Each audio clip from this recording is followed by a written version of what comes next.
The stone is uneven under your feet, not dramatically uneven, not ruins, just the ordinary accumulated unevenness of basalt pavement that has been walked on by tens of thousands of people over several generations.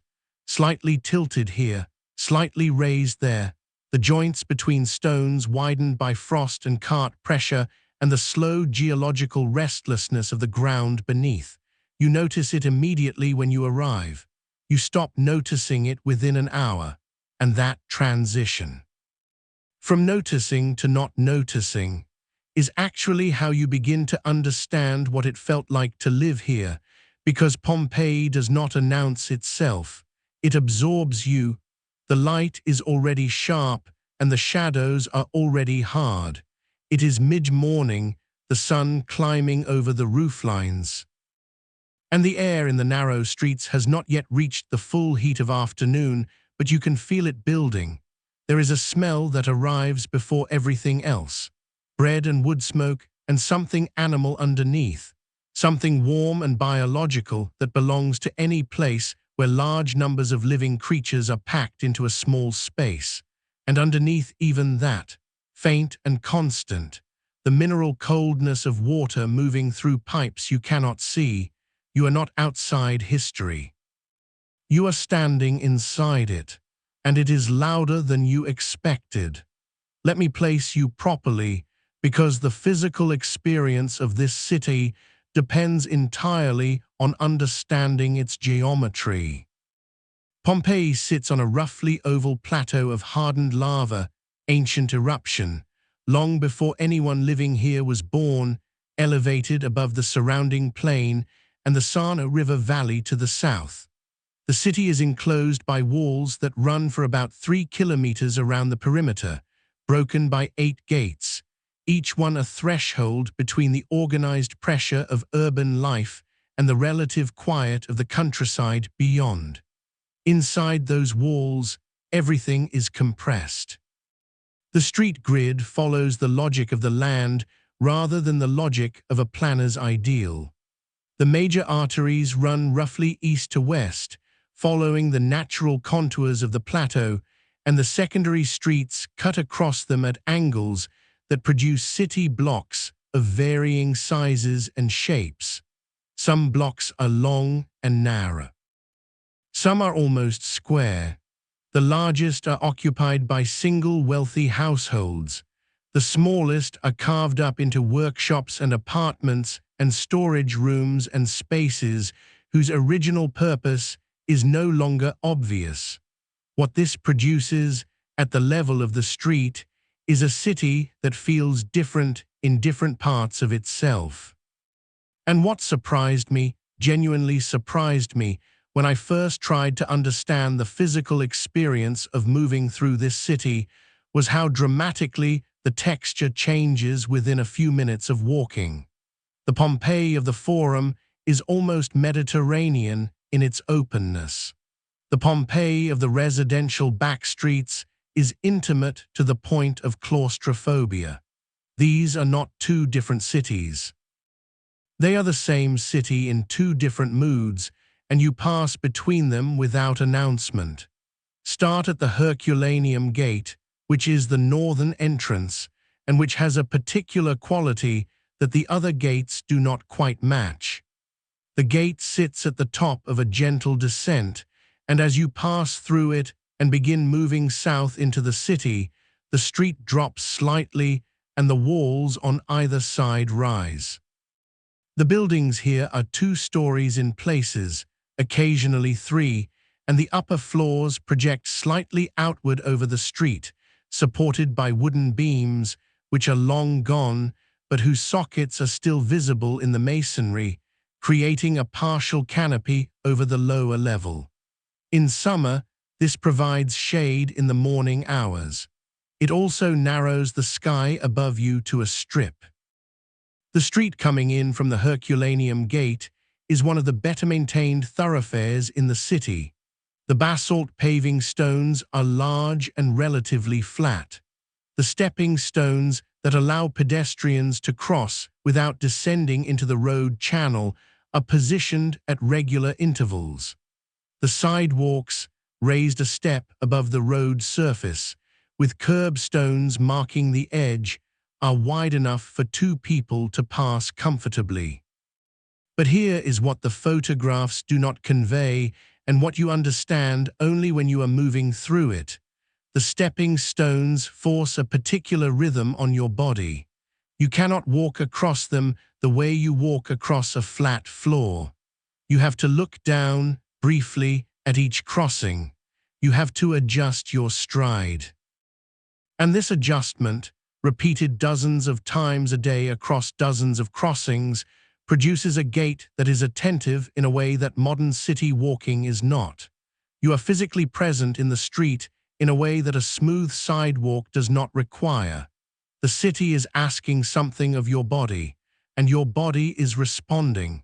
Turn right off the main northern street and enter the residential interior for the first time.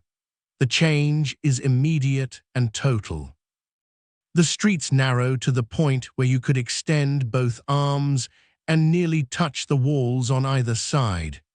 The paving here is less regular, smaller stones, more patching, the evidence of repairs made at different times with whatever materials were available. The stepping stones at crossings are fewer.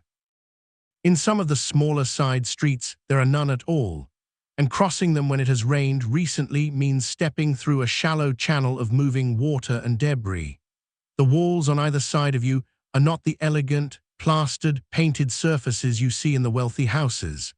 These are bare masonry, or roughly lime-washed, or painted with the remnants of shop signs and election notices that have been painted over multiple times, layer on layer, each new surface slightly different from the one beneath. In some places, you can see where an older notice has bled through the fresh paint, a ghost of lettering underneath the current words, the city's memory showing through its present. The smell here is different from the main street, closer, more domestic. Cooking smells from somewhere above, something with garlic, something with wine and herbs. The acrid edge of a tanner's or a fuller's workshop a few doors down, which you locate by smell before you see the doorway. And underneath it all, in the summer heat, the particular warm smell of stone that has been absorbing sun for centuries and releases it slowly through the afternoon.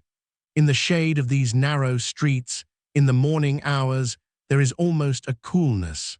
Almost. Your skin knows the difference between this and the open light of the Forum Plaza. Your body is navigating a city that has its own thermal geography, hot zones and cool corridors and transitional spaces where you move from one to the other, and your body registers the change before your mind processes it. Find the Via dell'Abbondanza and walk east. This is the spine of the lower city, and walking it end to end is the single best way to understand how Pompeii felt at the level of daily experience. It is wide enough for two carts to pass, barely, and busy enough that in the middle of the day, the combination of pedestrians and vehicle traffic and vendors and animals produces a density of sensory information that requires active management just to move through. The shop fronts open directly onto the pavement. No glass, no barriers, just a wide doorway behind a masonry counter and the interior of the shop extending back into the building, sometimes just a single room, sometimes a series of rooms going back further than you expect. The shops that have no counter simply open their entire frontage to the street, their goods stacked or hanging or spread on surfaces just inside the threshold, the boundary between shop and street almost theoretical. There is a particular quality to walking past open shop fronts on a hot day that has to do with the contrast between the ambient temperature of the street and the slightly cooler, darker interior of each shop, and the way that each doorway delivers a brief suggestion of a different atmosphere, a breath of cooler air, or a stronger version of whatever the shop smells like, or a fragment of a conversation happening inside. And then you are past it, and the next doorway is doing the same thing. Walking this street is a continuous sequence of these micro-encounters with interior lives glimpsed and then lost. The bakery at the corner of the Vicolo Storto is a good place to pause, because the bakery is one of the most physically present experiences in the city. The millstones, tall, biconical, volcanic stone, sit in the rear of the building. They are turned by donkeys or slaves moving in a slow circle, and the sound of them grinding is constant, low, rhythmic, felt as much as heard when you are close enough. The flour that comes from them falls into a collection basin at the base of each stone, and the smell of fresh grain flour mixes with the wood smoke from the ovens in the back room to produce something that is warm and slightly sweet, and which carries down the street far enough that you know a bakery is nearby before you can see the millstones. Pompeii had more than 30 bakeries. On certain streets, that smell was always present, always background, always part of what the air tasted like. If the grain supply from the Sarno Valley farms stops, if roads wash out, if a harvest fails, those millstones go quiet, and the 30 bakeries stop producing simultaneously, and the city's most basic daily rhythm breaks in a way that everyone feels by the following morning. Now go somewhere most accounts skip. Go to a latrine, not because it is interesting in the way that temples and amphitheaters are interesting, but because the latrine is where the Roman city's infrastructure becomes most viscerally real. Pompeii had public latrines, multi-seat, open-plan, running water flushing continuously through a channel below the stone seating, positioned near the forum and near the larger commercial areas. They also had private latrines in the bathhouses, in the larger houses, and in certain workshops. The experience of using a public latrine in this city was not private. It was communal in a way that no modern equivalent prepares you for. The seats were close. There was no partition. Conversation happened. Business was discussed. The latrine was, in a functional sense, another node in the city's social network, a place where people who might not otherwise encounter each other were briefly in the same intimate space. And the running water that flushed those latrines was the same system that fed the public fountains, that fed the drinking water supply. The aqueduct managed all of it simultaneously, allocating pressure and flow across the whole city through a hierarchy of distribution that prioritized public drinking water first, bath complexes second, private wealthy households third. The latrine at the bottom of this system was the last stop for water that began its journey somewhere in the Apennine Hills and traveled down through lead pipes under the pressure of gravity alone. When the pipes crack, as they did during the earthquake 16 years before the eruption, the whole cascade is interrupted, and you feel it first in the places like this, before you feel it anywhere more visible. Find a bathhouse in the mid-morning and stand outside it for a moment before you go in. The sound coming from inside the Stabian baths is layered in a way that is specific to enclosed stone spaces filled with water and people. There is the underlying echo of a large interior, voices bouncing off tile and plaster, and over that the specific sound of water moving, of scraping, of the occasional sharp echo of something dropped on a hard floor. There is steam visible in the cooler morning air drifting from the upper vents of the caldarium. The building is breathing. Inside, the hypocaust floor is warm under your feet, even through your sandals. This is the most immediately physical surprise, that warmth coming up through the floor, which is suspended above the channel of hot air moving beneath it from the furnaces at the back of the building. You can feel the gradient as you move from the tepidarium into the caldarium, the temperature rising by distinct degrees, your body registering each transition.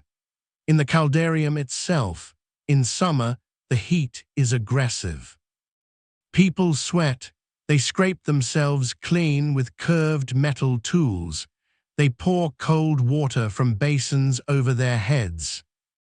The cold plunge pool in the frigidarium, entered from the changing room, is a shock your whole body records, not just the temperature but the pressure of the water, the sudden clarity that comes after the heat of the other rooms, the physical reset of submerging yourself in cold water in the middle of a hot day. This is not luxury in the sense of something rare. This is the daily maintenance of a body living in a dense, hot, physically demanding city. The baths are where the city manages the inevitable physical consequences of being the city. The walk home after the baths, back through the street, the air suddenly more noticeable, your skin more sensitive to the shade and the sun and the small movements of air in the narrow streets, is different from the walk there. You are the same person in the same city, but your body has been reset. The city feels different because you feel different. Here is the moment I want you to sit with. Go to an intersection in the middle of the residential interior, somewhere ordinary, not a monument, not a commercial street, just the meeting of two narrow roads with a fountain on one corner and an election notice on one wall and a painted threshold at the doorway of a house across from you. It is mid-afternoon. The shadows have shifted. The stone is warm under your hand if you rest it against the wall. Pompeii at this hour has a sound that is very specific. The carts that are prohibited from moving through the city during daylight hours are absent. The streets have a different quality without them, the sound profile shifting to foot traffic and voices and the occasional animal. The thermopolia are between their midday rush and the late afternoon one. The baths are full but not noisy. The forum is past its busiest hour. The city is in a kind of digestion. Still completely alive, still generating its constant low hum of human activity, but at a lower register than the morning. And here is what hits you if you stay still long enough to let it: the extraordinary ordinariness of the physical experience of being here.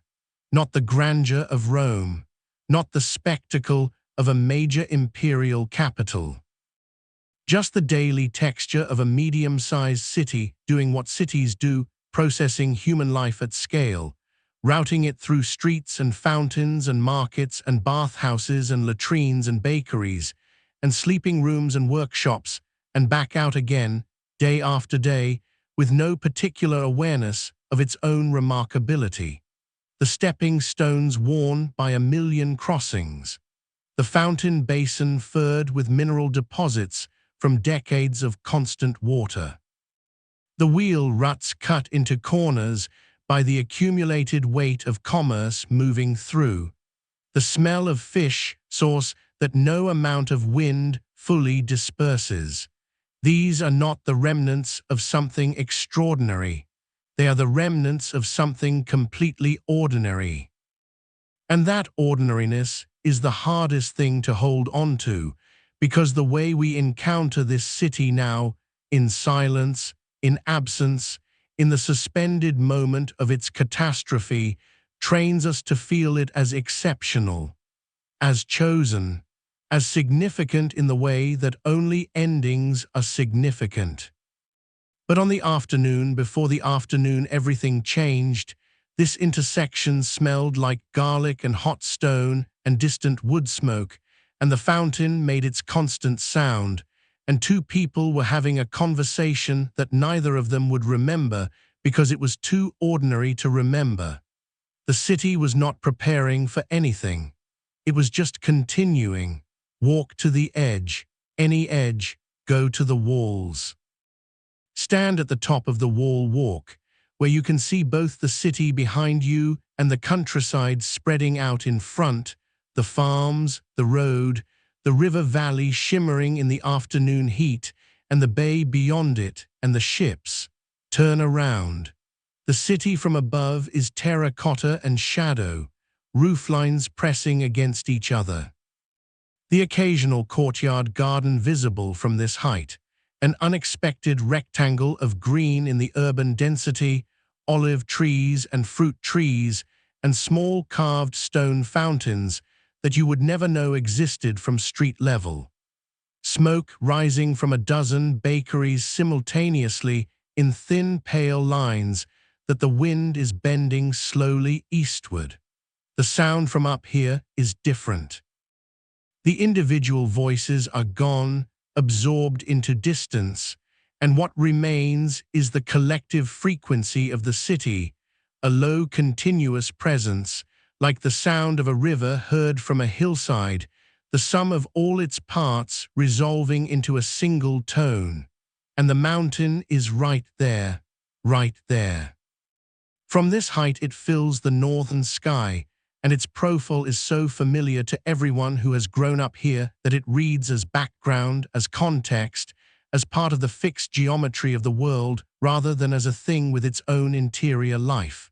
I keep coming back to that word, familiar, the stone familiar under your feet, the smell familiar in your nose, the mountain familiar in the edge of your vision every time you look north. The city worked on you slowly. It shaped your body to its rhythms. You stopped noticing the stepping stones. You stopped noticing the smell of the fuller's workshop on the 3rd Street East. You stopped looking at the mountain. And what I cannot stop thinking about, what I have not been able to resolve in all the time I have spent with this place, is what it means to live somewhere so completely that you stop seeing it. Because the people who lived here were not experiencing a museum. They were not experiencing history. They were experiencing Tuesday afternoon. They were experiencing the specific quality of light at this hour in this city at this time of year, the specific sound of this intersection, the specific weight of the air before a storm.